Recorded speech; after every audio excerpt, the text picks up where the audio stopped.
Hello and welcome again to my channel. तो last lecture में हम लोग कंप्लीट किए थे अप टू प्रोकैरियोटिक सेल तक। ओके, तो लास्ट जो दो ठो पार्ट है वो देख के इस पार्ट से तुम लोग देखना शुरू करोगे, नहीं तो कुछ समझ में नहीं आएगा। ठीक है, तो लास्ट दो पार्ट में हम लोग पार्ट 1 और पार्ट 2 में प्रोकैरियोटिक सेल कवर किए थे, बेसिक्स एकदम कवर किए थे। तो अब जो पार्ट है वो है यूकैरियोटिक सेल। तो यूकैरियोटिक सेल्स ऑब्वियसली कुछ कैरेक्टरिस्टिक्स फीचर्स होगा। फर्स्ट जो यूकैरियोट्स मतलब है, यू मतलब ट्रू और कैरियोन मतलब न्यूक्लियस। ओके, यूकैरियोटिक सेल्स में टू न्यूक्लियस मिलता है। देखो ये एनिमल सेल और प्लांट सेल में टू एक न्यूक्लियस है। ये जो न्यूक्लियस है एक कंपार्टमेंट है, कंपार्टमेंटलाइज्ड है। तो इस न्यूक्लियस के अंदर क्या रहता है, एक न्यूक्लियस के अंदर हम लोग का जेनेटिक मटेरियल रहेगा। देखो, presence of true nucleus enclosed bye a nuclear envelope, मतलब ये जो न्यूक्लियस है इसका बाहर का लेयर को हम लोग न्यूक्लियर एनवेलप बोल रहे हैं। ये न्यूक्लियर एनवेलप है, सपोज करो न्यूक्लियर एनवेलप। ओके, ये देखो इसका भी न्यूक्लियर एनवेलप रहेगा।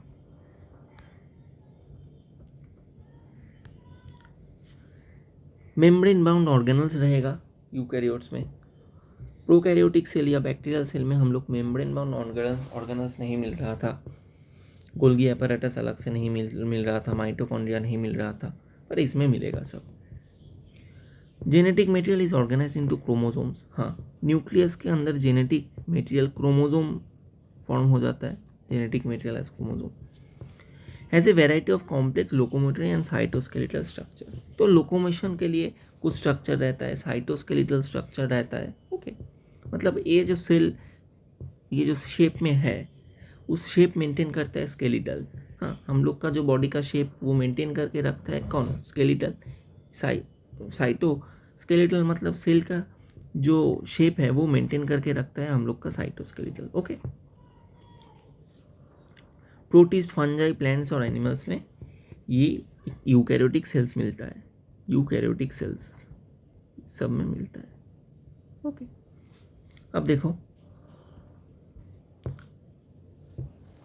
पहले क्या मिलेगा, cell wall.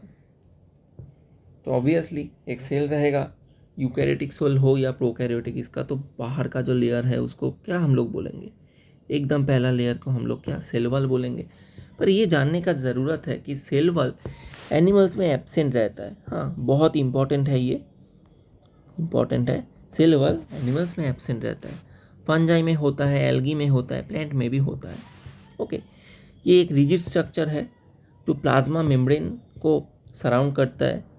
Okay, plasma membrane को हम लोग तो देखे हैं पहले, जब प्रोकैरियोट्स में पढ़ रहे थे, बैक्टीरिया में भी था ये सेल वॉल मौजूद था।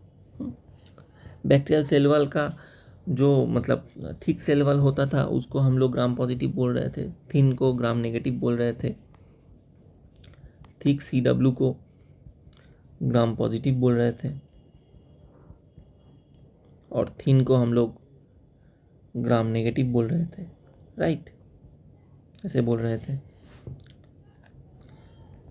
तो डिफरेंट ग्रुप में डिफरेंट रहता है। देखो, फंजाई में सेल वॉल काइटिन से बना होता है, एल्गी में किससे बना होता है, galactans, mannans, minerals like calcium carbonate से बना होता है। और प्लांट का सेल वॉल जो होता है वो सेलुलोज से बना होता है, mainly cellulose, hemicellulose, pectin protein से बना रहता है। तो फंजाई में क्या, काइटिन। ओके, एल्गी में गैलेक्टिन और प्लांट सेल में सेलुलोज। तो ये जो सब है ये बेसिकली तुम लोग का कार्बोहाइड्रेट का लंबा लंबा चेन है। ओके, तो नेक्स्ट देखो, हम लोग प्लांट सेल वॉल को लेके थोड़ा डिस्कस करेंगे। प्लांट सेल वॉल का मतलब किसको प्राइमरी सेल वॉल बोलते हैं, किसको सेकेंडरी सेल वॉल बोलते हैं, क्योंकि प्लांट तुम लोग देखे होगे तो बहुत हार्ड रहता है प्लांट। तो इसका क्या सेल वॉल कैसा रहता है, इसके लिए इसका कारण ये इतना हार्ड हो जाता है। तो देखो, the cell wall of plant consist of 2 regions, primary wall और सेकेंडरी वॉल। ओके, ये देखो, जो बाहर का लेयर है इसको प्राइमरी वॉल बोल रहे हैं, और जो अंदर का लेयर है सेल वॉल का, उसको हम लोग सेकेंडरी लेयर बोल रहे हैं। तो सेकेंडरी लेयर को हम लोग S1, S2 और S3 3 लेयर में डिवाइड कर दिए है। ओके, तो प्राइमरी वॉल किधर मिलता है? यंग प्लांट सेल्स में। It is a thin single layer which is elastic in nature and capable of expanding in a growing cell such as meristematic and parenchymatous cell. तो जब plant young रहता है ना, जब देखोगे यंग प्लांट जब रहता है, पहला सपोज 6 महीना 1 साल, वो बहुत नरम होता है, उसको तुम इजीली तोड़ दे पाओगे। तो उसमें तब क्या प्राइमरी सेल वॉल आता है। पर जब सेकेंडरी सेल वॉल आ जाता है, वो बहुत मैच्योर सेल्स हो जाता है, बहुत थिक हो जाता है। हाँ, बहुत थिक हो जाता है, उसको तोड़ना उतना आसान नहीं होता।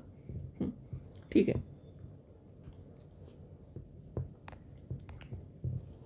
ओके। अब देखो, कुछ कैरेक्टरिस्टिक फीचर्स है प्लांट जो सेल वॉल है। सपोज ये देखो, ये सपोज बहुत सारा प्लांट सेल्स है, ये फर्स्ट सेल है, सपोज ये सेकंड सेल है, ये थर्ड सेल है, ये फोर्थ सेल है, ये 4 सेल है। तो प्लांट सेल का बाहर में देखो ये सेल वॉल है, और जो मिडिल का जो लेयर है इसको हम लोग सेल वॉल का जो मिडिल लेयर है, मिडिल में जो रहता है उसको हम मिडिल लैमेला बोल रहे हैं। ओके, ठीक है, देखो ये मिडिल लैमेला है।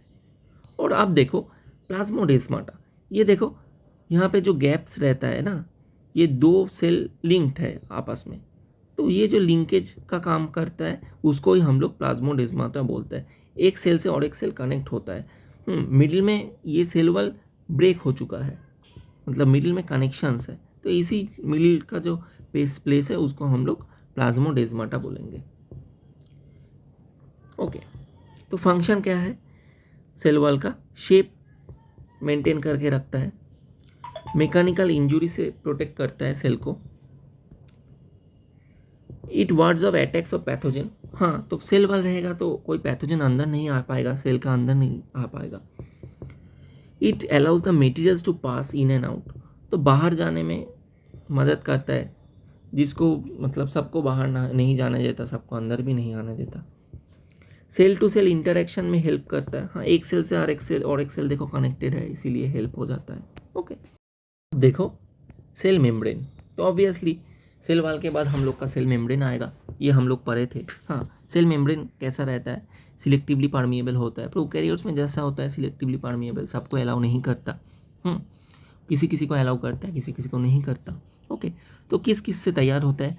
फॉस्फोलिपिड रहता है, मेम्ब्रेन प्रोटीन्स रहता है, और कार्बोहाइड्रेट ग्रुप्स रहता है। देखो, फॉस्फोलिपिड बाइलेयर, मतलब फॉस्फेट भी होगा, लिपिड भी होगा, इसका बाइलेयर है ऊपर नीच करके। हाँ, ये देखो फॉस्फेट हेड, ये ऊपर का जो हेड पोर्शन है ऐसे हेड होता है, और नीचे का जो टेल पोर्शन है वो लिपिड टेल है। हाँ, लिपिड जो टेल होता है वो ना हाइड्रोफोबिक होता है, मतलब ये वाटर लविंग नहीं होता, ये वाटर से डरता है, इसीलिए देखो ये अंदर की तरफ है। ओके, और ऊपर का जो हेड होता है वो तो होता है हाइड्रोफिलिक। ओके, हाइड्रोफिलिक मतलब ये वाटर लविंग है। तो हाइड्रोफोबिक मतलब लिख लो वाटर हेटिंग, और हाइड्रोफिलिक मतलब वाटर लविंग। ओके, तो दिस इज द थिंग। तो इसमें देखो इंटीग्रल प्रोटीन रहता है, ये देखो इंटीग्रेटेड है, एकदम अंदर है, जो बाई लेयर है उसके अंदर है, इंटीग्रल प्रोटीन बोलते हैं इसी को। हाँ, कुछ पेरीफेरी में प्रोटीन रहता है, कुछ कार्बोहाइड्रेट्स भी रहता है, इसीलिए कार्बोहाइड्रेट्स का भी जिक्र करा हुआ है। The ratio of protein and lipid varies considerably in different cell types. तो ये जो प्रोटीन और लिपिड का जो रेशियो होता है, तो depending on cell type, cell का बहुत सारा टाइप होता है, तो उसका डिपेंडिंग ये कमते बढ़ते रहता है, किसी में प्रोटीन ज़्यादा होगा, किसी में लिपिड कम होगा। हाँ, तो आरबीसी में देखो रेड ब्लड सेल्स में 52% प्रोटीन है और 40% लिपिड है। ओके, बाइलेयर देखो, बाइलेयर लिपिड अरेंजमेंट कैसा है? पोलर हेड है, हाँ, हाइड्रोफिलिक होता है, मैंने बोला हाइड्रोफिलिक होता है, आउटर साइड में हाइड्रोफिलिक होता है, मतलब वाटर लविंग, क्योंकि बाहर का साइड में क्या वाटर प्रेजेंट है, बाहर का साइड में सोच लो वाटर प्रेजेंट है, इसीलिए हाइड्रोफोबिक होगा। यहाँ पे वाटर है, ओके, इसीलिए वाटर लविंग होगा। और जो अंदर का साइड होता है वो हाइड्रोफोबिक होता है, वो वाटर लविंग नहीं होता, वाटर से डरता है। Hence, non-polar tails of saturated hydrocarbons on hydrophobic tails is protected from aqueous environment। तो इसीलिए aqueous environment से ये protected रहता है। ओके, अब देखो तो क्या क्या रहता है हम लोग, तो ये पेरिफेरल प्रोटीन मतलब जो पेरीफेरी में रहता है, देखो बाहर की तरफ है पेरीफेरी में, हाँ यहाँ पे है, ये ऊपर भी रह सकता है पेरीफेरी में। ओके, मेम्ब्रेन सरफेस में रहता है, और इंटीग्रल मतलब एकदम इंटीग्रेटेड अंदर एकदम, हाँ मेम्ब्रेन के अंदर रहता है, buried under tunnel proteins which runs through the lipid bilayer are known as transmembrane protein। तो ट्रांसमेम्ब्रेन प्रोटीन मतलब सपोज ये तुम्हारा ये मेम्ब्रेन है, तो ये मेम्ब्रेन को प्रोटीन ऐसे ऐसे बहुत बार पास करेगा, तो इसको हम लोग बोलेंगे ट्रांसमेम्ब्रेन प्रोटीन। ओके, तो in cell membrane 2 types of membrane proteins are present depending on the ease of extraction. यही है जो है। ओके, अब देखो ये जो प्रोटीन्स है ना, इसको हम लोग मतलब इजीली रिमूव नहीं कर सकते, बहुत क्रूड मेथड्स हम लोग को लेना पड़ता है, डिटर्जेंट से ट्रीट करना पड़ता है। Okay, thus the membrane has been described as protein icebergs floating in sea of phospholipids. Okay, तो हम लोग क्या बोलेंगे, जो फॉस्फोलिपिड्स है बेसिकली सपोज करो कि ये पूरा सी है, हाँ ये पूरा सी है, तो इस सी को बोल रहे हैं हम लोग क्या, फॉस्फोलिपिड। ओके, और इसमें जो आइसबर्ग रहता है, आइसबर्ग मतलब आइस का गोला, हाँ एंटार्क्टिका का वीडियोस देखोगे तो समझ में आएगा, तो कि एकदम ओशन में आइस का गोला भासते रहता है, मतलब फ्लोट करते रहता है। तो ये जो चीज़ होगा, ये मॉडल को ही ये प्रोपोज किए थे कि जो फॉस्फोलिपिड है वो सी है, और जो आइसबर्ग है वो ही प्रोटीन है। Okay, thing. अब देखो नेक्स्ट, तो हम लोग का अब आएगा जो मॉडल सेल मेम्ब्रेन का मॉडल, फ्लूइड मोजाइक मॉडल दिए थे सिंगर और निकोलसन ने, हाँ, और फ्लूइडिटी है quasi fluid nature of lipid allows lateral movement of proteins with in the bilayer. Okay, तो मूवमेंट कैसा होगा, लैटरल होगा और फ्लिप फ्लॉप होगा। तो लैटरल मूवमेंट और फ्लिप फ्लॉप मूवमेंट देखो कैसा होता है, बेसिकली ये जो हम लोग का मेम्ब्रेन में फॉस्फोलिपिड्स था ना, ये मूव कर पाते हैं, हाँ लैटरली मूव कर पाता है, फ्लिप फ्लॉप मूव कर पाता है, occur within the same monolayer or more common, seen in lipids but not in proteins, slower than lateral movement from one monolayer to other। okay, मतलब ये सपोज ये जो ये है, ये फॉस्फोलिपिड है, ये ऐसे ऐसे मूव करेगा। ओके, एक ही लेयर में, उसको लैटरल मूवमेंट बोलेंगे, और फ्लिप फ्लॉप मतलब एक लेयर से दूसरा लेयर के में मूव कर जाएगा, उसको फ्लिप फ्लॉप बोलेंगे। ओके, फंक्शंस देख लेना, इजी है। ओके, अब देखो सेल मेम्ब्रेन ट्रांसपोर्ट में भी हेल्प करता है। कैसे, दोनों टाइप का ट्रांसपोर्ट होता है मेम्ब्रेन से, एक है पैसिव ट्रांसपोर्ट और एक है एक्टिव ट्रांसपोर्ट। तो passive transport is basically bye simple diffusion, मतलब एक जगह में कंसंट्रेशन हाई है, एक हाई कंसंट्रेशन से क्या लो कंसंट्रेशन में फ्लो करेगा सॉल्यूट।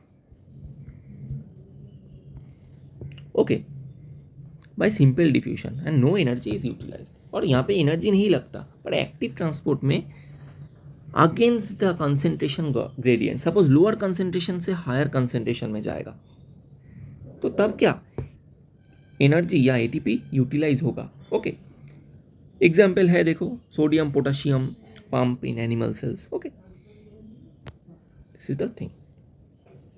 अब देखो साइटोप्लाज्म कैसा रहता है, हम लोग सेल वॉल देख लिए यूकैरियोट्स का, सेल मेम्ब्रेन भी देख लिए यूकैरियोट्स का कैसा रहता है।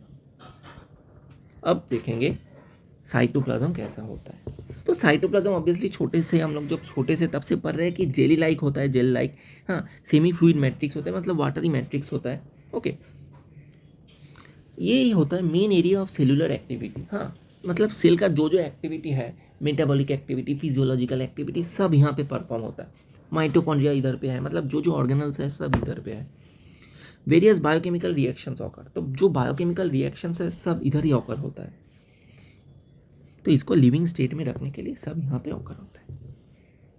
अब देखो साइटोसोल, अब क्या क्या कंपोनेंट रहता है साइटोसोल और ऑर्गेनल्स, तो ऑर्गेनल्स तो बोला ही, ऑर्गेनल्स रहेगा कुछ, देखो न्यूक्लियस है, गोल्गी है, हाँ गोल्गी है, न्यूक्लियस है, ईआर है, एंडोप्लाज्मिक रेटिकुलम है, सपोज माइटोकॉन्ड्रिया है, ये सब रहेगा।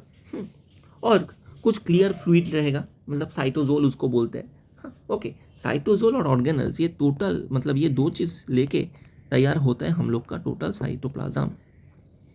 ओके ठीक है ना। तो ये 90% वाटर से ही तैयार होता है, प्रोटीन रहता है, लिपिड रहता है और इनऑर्गेनिक सॉल्ट भी रहता है। ओके अब देखो organelles scattered in the cytosol, जो ऑर्गेनल्स है ये साइटोसोल में बिखरा हुआ रहता है। Mitochondria, endoplasmic reticulum, Golgi apparatus, ये जो मैं बता रहा था ये सब ऑर्गेनल्स यहाँ पे रहता है। ओके ना। अब देखो अब क्या होता है, अब एंडोमेम्ब्रेन सिस्टम, एंडोमेम्ब्रेन मतलब ये साइटोसोल के अंदर कुछ मेम्ब्रेनस मतलब कंपार्टमेंटलाइज्ड है, ये देखो ये एक डिफरेंट कंपार्टमेंट है। हाँ इसके अंदर कोई मतलब घुस नहीं पाएगा। ओके अनलेस एंड अनटिल ये अलाउ करे तो मतलब साइटोप्लाज्म के अंदर सपोज ये लाइजोसोम है, तो इसके अंदर मतलब साइटोप्लाज्म के मतलब अंदर और एक एंडोमेम्ब्रेन है, मतलब ये तो मेम्ब्रेनस स्ट्रक्चर है ना, मेम्ब्रेन है इसमें, इसीलिए मेम्ब्रेनस स्ट्रक्चर बोलेंगे। Which functions in a coordinated manner, obviously cell को चलाने के लिए हम लोग जो एक्टिविटीज़ करते हैं पूरे दिन में, तो हम लोग का पूरा बॉडी कोऑर्डिनेट करते हैं हम लोग को, इसीलिए ना हम कर पाते हैं। तुम सपोज करो तुम मतलब तुम्हारा हाथ एक जगह चल रहा है, पैर एक जगह चल रहा है, तो ऐसे तो नहीं होता ना, तो कोऑर्डिनेटेड होगा सिस्टम, तो इसीलिए इसमें भी ना सब ऑर्गेनल्स कोऑर्डिनेट करके सेल का फंक्शंस करवाता है। ओके तो एंडोमेम्ब्रेन सिस्टम में क्या क्या है, endoplasmic reticulum, Golgi, lysosome, vacuoles, ये सब है। ओके ओके तो अब देखो एंडोप्लाज्मिक रेटिकुलम क्या है।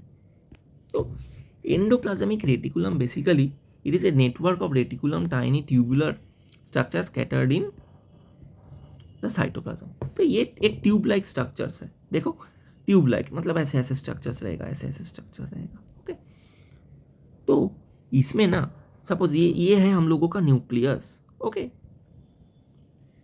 और ये जो पूरा चीज़ है ये है एंडोप्लाज्मिक रेटिकुलम। तो endoplasmic reticulum 3 kind of structures से बने होते हैं। क्या क्या, एक देखो सिस्टर्ने, वो ये जो सिस्टर्ने है which is actively involve in protein synthesis. Okay protein synthesis में ना ये सिस्टर्ने काम आता है। देखो एंडोप्लाज्मिक रेटिकुलम का जो मतलब एकदम बाहर वाला लेयर है उसको हम लोग सिस्टर्नी बोलते हैं। और देखो तुम ये ऊपर से एंडोप्लाज्मिक रेटिकुलम को देखेगा तो इसको ट्यूब लाइक स्ट्रक्चर तुमको मिलेगा, तो these are known as tubules, और ये इन्वॉल्व होता है लिपिड और स्टेरॉल सिंथेसिस में। और उसके बाद हम लोग के पास रहता है वेसिकल्स, पैनक्रियाटिक सेल्स में बहुत मिलता है। These are the only ear structure found in spermatocytes. Okay these are the 3 kinds of structures. तो एंडोप्लाज्मिक रेटिकुलम से बेसिकली तुम्हारा डीएनए में सपोज न्यूक्लियस में डीएनए बोल रहा हूँ, न्यूक्लियस में डीएनए है, डीएनए से एमआरएनए तैयार होगा, एमआरएनए ना यहाँ से निकल के चला आएगा एंडोप्लाज्मिक रेटिकुलम के तरफ। ओके तो एंडोप्लाज्मिक रेटिकुलम के तरफ आने के बाद क्या होगा, एंडोप्लाज्मिक रेटिकुलम के पास आने के बाद वो एमआरएनए से प्रोटीन बनाएगा, प्रोटीन सिंथेसिस में हेल्प करता है rough endoplasmic reticulum RER. Okay उसके बाद जो प्रोटीन तैयार हुआ, प्रोटीन ना उसका डेस्टिनेशन में चला जाएगा through this endoplasmic reticulum. Okay this is the function. तो अब देखो year divides the intercellular space into 2 distinct compartments, एक तो है लुमिनल कंपार्टमेंट और एक है एक्स्ट्रा लुमिनल कंपार्टमेंट। तो लुमिनल और एक्स्ट्रा लुमिनल कंपार्टमेंट का तो पिक्चर हम दिखा देते हैं पहले। तो लूमिनल कंपार्टमेंट बोलने से क्या मालूम पड़ता है? Luminal means internal space which enclose by ER membrane. Okay, मतलब ये जो अंदर का स्पेस है और ईयर का बाहर का जो स्पेस है उसको एक्स्ट्रा लूमिनल कंपार्टमेंट बोलते हैं। सपोज देखो, ये जो बाहर का स्पेस है इसको हम लोग बोलेंगे एक्सटर्नल। ओके, और ईयर का जो अंदर का स्पेस है उसको हम लोग बोलेंगे इंटरनल। समझ में आया ना? तो ऐसे होता है। तो देखो, सपोज ये एक सेल है, इसका न्यूक्लियस है और ये है क्या? Endoplasmic reticulum. इसका बाहर का पोर्शन का हम लोग बोलेंगे एक्स्ट्रा लूमिनल कंपार्टमेंट। ओके, और अंदर का पोर्शन को हम लोग बोलेंगे लूमिनल कंपार्टमेंट। ईयर से एनक्लोज रहता है। Extra luminal compartment space present outside the ER in the cytoplasm. Okay, अब देखो, एंडोमेम्ब्रेन सिस्टम।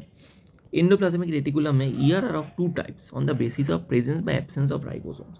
तो दो टाइप का होता है एंडोप्लाज्मिक रेटिकुलम। एक स्मूथ होता है जिसमें राइबोसोम रहता ही नहीं। ओके, राइबोसोम नहीं रहता इसमें। तो इसमें क्या होता है? सिंथेसिस होता है। ये प्रेजेंट होता है मसल सेल, सार्कोप्लाज्मिक रेटिकुलम, इस जगह में। और जिसमें राइबोसोम रहता है ये देखो रफ हो जाता है। इसमें मतलब डॉटेड स्ट्रक्चर्स है, डॉटेड, इसीलिए ये रफ हो जाता है। तो राइबोसोम प्रेजेंट होता है और इसमें राइबोसोम प्रेजेंट होता है इसीलिए ये प्रोटीन सिंथेसिस में मदद कर पाता है। ओके,